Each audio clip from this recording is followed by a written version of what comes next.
Halloween is upon us again, when I like to look at the horrors that haunt the corners of the Transformers universe. And they don't come much more monstrous than this one. These are the basics on MONSTRUCTOR. MONSTRUCTOR was a giant robot formed by the combination of the Pretender Monsters, a team of Decepticons released in 1989. As you can tell from their name, they were part of the Pretender range of figures, Transformers who hid their robot forms inside biomechanical outer shells. The robots were small figures, only 2.5 inches tall, and transformed into simple, indistinct creature modes. Their shells, meanwhile, took the form of organic-looking monsters. Uniquely among Pretenders, the shells were made of rubber instead of plastic, and so were creepily marketed as having lifelike skin. The group consisted of Birdbrain, a bird monster who considered everything to be his prey and was as likely to attack human vehicles as he was Autobots. The bad-tempered, foul-mouthed Bristleback, whose armour was susceptible to rust, forcing him to wear his turtle monster shell for protection despite how slow it made him. Demolitions expert Icepick, a fanatical believer in planned obsolescence, destroying whatever he could today so it could be recycled to create the new technologies of tomorrow. Scowl, a wolf monster concealed within a rock monster shell, who had signed up to become a Pretender specifically so he could be scarier, armed with sonic powers that granted him enhanced hearing and steel-shattering sound blasts. Slog, a sculptor who brought his skills to the battlefield, using his shell's talons to carve Autobot corpses into horrifying works of abstract art. And Wildfly, a gargoyle who cultivated a fearful reputation by destroying human buildings and airliners just for fun. Together, the 6 robots combined to form MONSTRUCTOR, whose corrosive touch caused metal to decay under his fingertips. The Pretender monsters made only one appearance in classic Transformers media, in issue number 67 of the Marvel comic book. This story was set in a post-apocalyptic alternate future, in which the Decepticons had conquered the Earth. In this world, the Pretender monsters served under Galvatron, helping him root out the last remaining traces of Autobot resistance on the planet. The team all had doubts about following the insane Galvatron, but knew they didn't have the power to stand up to him. With just this one brief role under their belts, the Pretender monster toys were discontinued in 1990, and the characters wouldn't be seen again until the 21st century. The groundwork for the team's return was laid by Dreamwave Productions' 2003 guidebook, More Than Meets the Eye, which featured expanded profiles for the group that fleshed the characters out a bit, particularly MONSTRUCTOR. He was characterized as a force of evil so pure that even other Decepticons feared him, thinking he was more like an evil spirit than a robot. His ultimate goal was the extermination of all living things, and he radiated an energy-draining aura that literally sucked the life itself out of everything around him, robot or organic. This profile then served as inspiration for MONSTRUCTOR's depiction in the team's true return to comics, in the 2007 G.I. Joe crossover, Black Horizon. In the unique continuity of this series, the team were allies of the ancient underground civilization, Cobra-La, the bioorganic technology of which was used to create their Pretender shells. Later in 2007, the team were introduced into the world of IDW Publishing's comic books. In IDW's universe, MONSTRUCTOR was the first combiner created by Cybertronian science, the result of an experiment by the mad scientist Giaxis during Cybertron's golden age to fuse 6 robots together into one.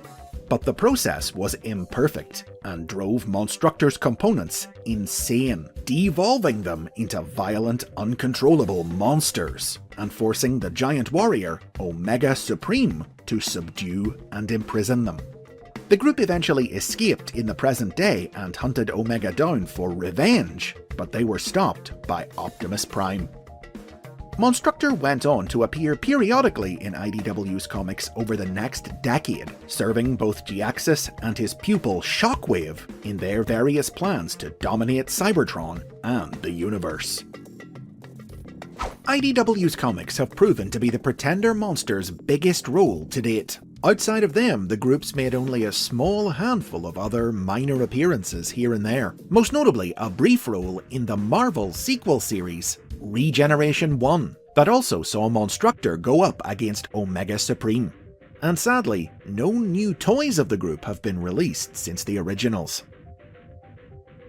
The Pretender Monsters were handled very differently in Japan. Available concurrently with their Hasbro release in 1989, their Japanese release replaced the monster shells with brand new cyborg dinosaur shells, while the robots themselves were recolored and reimagined as totally different characters. The DINOFORCE. The DINOFORCE were a team of tough, eager, but generally dim-witted goons. Scowl became Doryu, a reckless Stegosaurus, always ready to sacrifice himself to save his comrades on the battlefield, whose name is Japanese for Earth Dinosaur. Bristleback became Gairyu, whose name means Armored Dinosaur, an Ankylosaurus who figured that a good defense was better than a good offense, though sometimes he spent so much time defending that he forgot to counterattack. Slog became Kakuryu, whose name means Horned Dinosaur, a soft-hearted and simple-minded Triceratops who tried hard but was always messing up and being reprimanded. Birdbrain became Rairyu, whose name means Thunder Dinosaur, a brave and honest Brontosaurus who always tried to think things through a bit more than his teammates, but if he ever lost his temper he would rage out of control. Wildfly became Yokuryu, whose name means Winged Dinosaur, a pteranodon who was the outsider of the group, preferring to slack off while they were all working hard.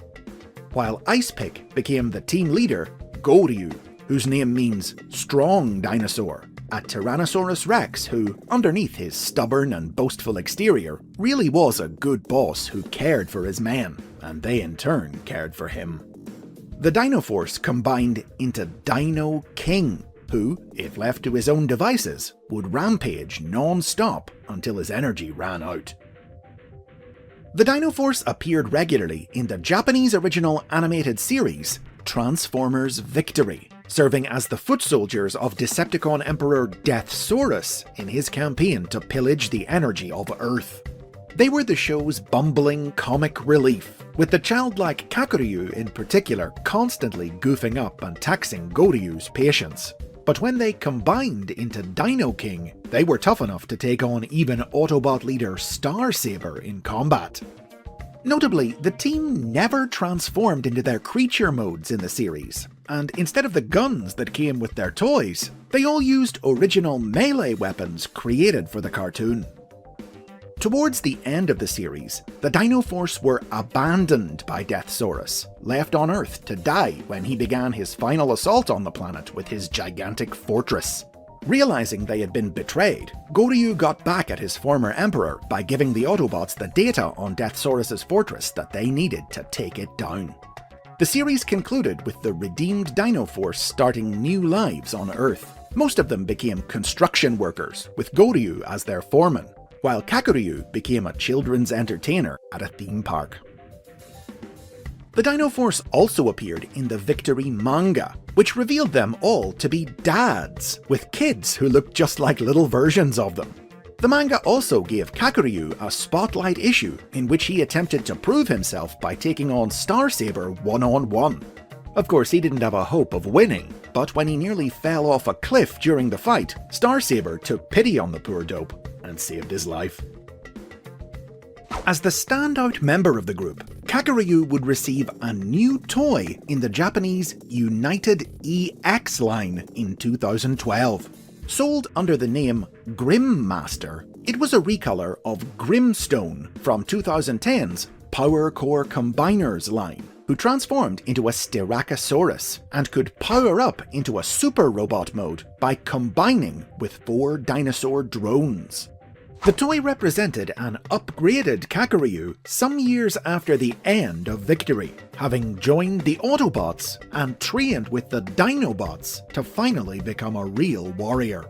As Grimmaster, he made brief appearances in a few manga in the 2010s, culminating in Generation Selects in 2020, in which he lent his combination matrix to Dinobot leader Grimlock, so that Grimlock could use its power to combine with the other Dinobots. The DINOFORCE have also made a few minor appearances in English language media. The team appeared among Deathsaurus's troops in IDW's comics, and a Mirror Universe version of the team were featured in the Transformers Collectors Club's Shattered Glass series, which depicted them as creations of the evil Autobot Wheeljack, reprogrammed for good by the heroic Decepticons. And unlike the Pretender monsters, a complete set of new DINOFORCE toys were released in the Transformers Legacy toy line in 2024. These toys were retools and recolors of the 2023 Legacy Dinobot figures, but it was obvious to fans that those toys had always been designed with the DINOFORCE in mind. The figures weren't pretenders, transforming directly from robot to dinosaur mode, but they could still combine into Dinoking, and even included new weapons based on those seen in the Victory cartoon that could combine into Dinoking's axe.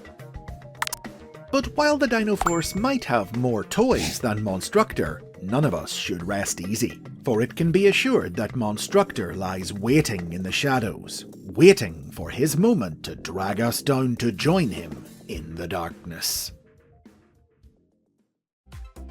And those are the Halloween basics on MONSTRUCTOR and Dinoking. Monsters vs. Dinosaurs, let me know your favourite in the comments. If you like this video, check out my Halloween playlist for other episodes about Transformers, Ghosts and Ghouls. Plus you can get early ad-free access to new videos if you support the show on Patreon.